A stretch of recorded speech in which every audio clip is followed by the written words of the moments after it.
O projeto Paraíba Cine Senhor, eu conheci na Universidade Federal da Paraíba, quando em uma disciplina do curso de rádio e televisão, o professor nos levou para contemplar uma exibição de vídeos produzidos aqui na Paraíba.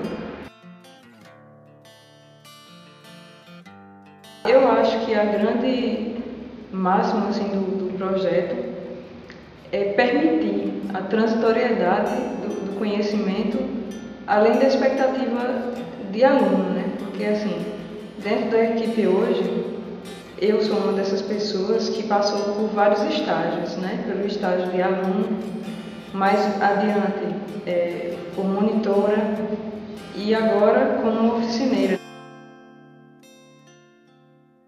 O projeto contribuiu bastante assim, para mim, como pessoa, através de vivências, através de um conhecimento prático, mais efetivo, né? Realmente aquela coisa de ir para campo e ver como é que realmente a coisa funciona, de ter a oportunidade de estar em contato com pessoas de lugares diferentes, de culturas diferentes, de conhecer o meu estado.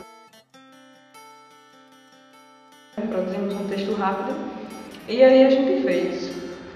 O resultado foi tão prazeroso de se fazer e a gente imaginou que podia agregar mais um item assim, interessante para o projeto, que a gente não parou mais de fazer. E aí você vê assim, claramente o interesse dos alunos, a participação efetiva, assim, pedir uma atividade pela manhã, à tarde os alunos já estavam com a atividade. E assim, eu creio que vem a contribuir muito assim, para a formação, capacitação e a nível de desenvolvimento como pessoa mesmo, como ser humano. O Paraíba Cine Senhor, ele é mais do que isso, ele é mais do que uma semana, ele é mais do que um mês, porque ele agrega as pessoas, ele traz as pessoas e vai levando consigo.